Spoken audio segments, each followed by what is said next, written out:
6,000 years ago, domestication of animals and plants sets the stage for the next phase of human history.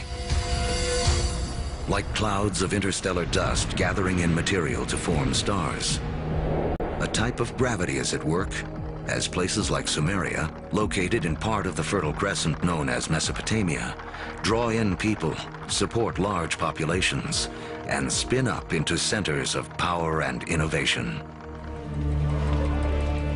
By 3000 BC, some of these Sumerian settlements can truly be called our first cities. One of them, Uruk, has around 50,000 people living in less than 1 square mile. A population density that rivals modern-day New York City. Humans have become so efficient at deriving energy from domesticated food that this land area, which would have supported only a single hunter-gatherer, now can support thousands. But a change in diet also triggers a new dependence.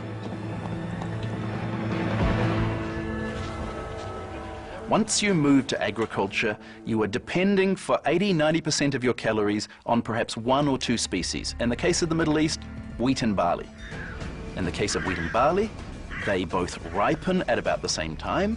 Humans have to gather the seeds at the same time.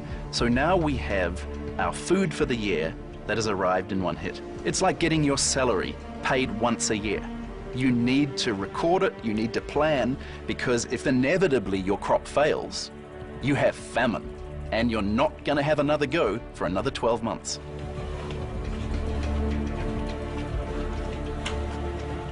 In these first cities, crops are king. To keep track of them, our ancestors developed the first writing. To protect them, the first armies. And to administer them, the beginnings of politics. When you have hundreds or thousands of people who are living together, there's simply too many people to sort of run around and create a census. It creates a need for government. It creates a need for some form of social and political hierarchy. Planting seeds has set man on a new path. Settlements have grown into cities. But to take the next epic step from city to civilization, we'll need the help of a very surprising creature.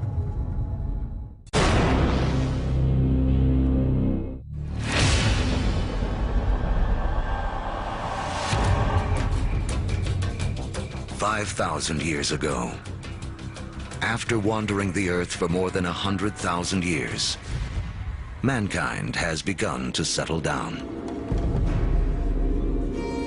We cluster near rivers, along the Tigris and Euphrates,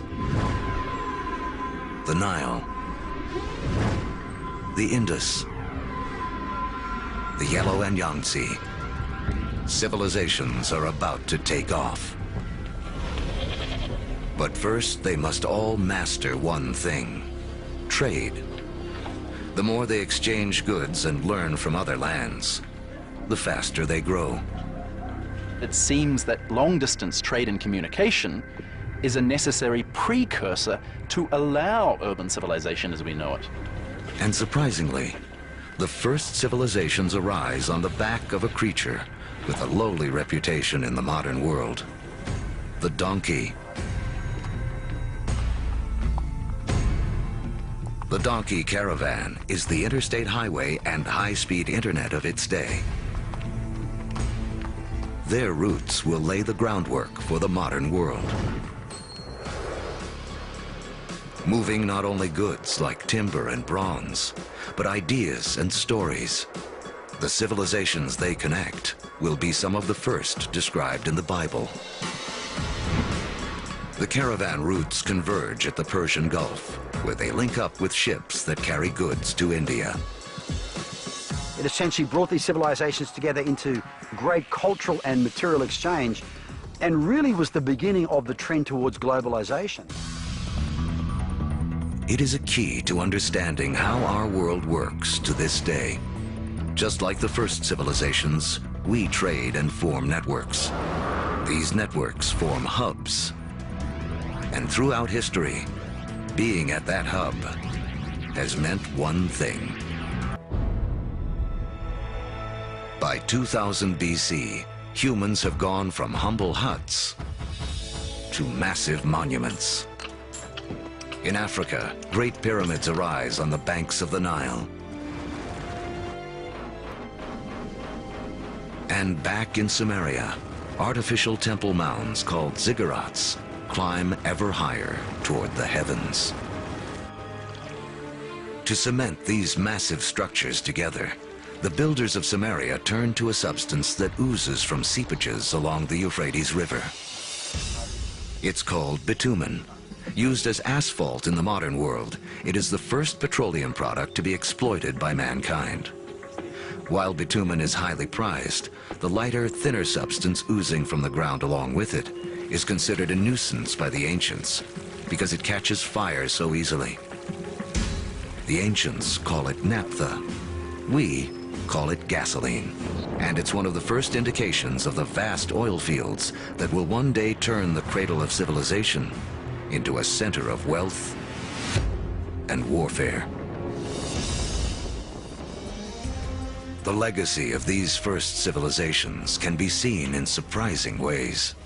The Sumerian counting system was based on the number 12 rather than 10, which is why we divide our days into two 12-hour blocks, our hours into 60 minutes, and our minutes into 60 seconds. The Sumerians also likely invented the wheel, which eventually leads to another innovation that will change the course of man.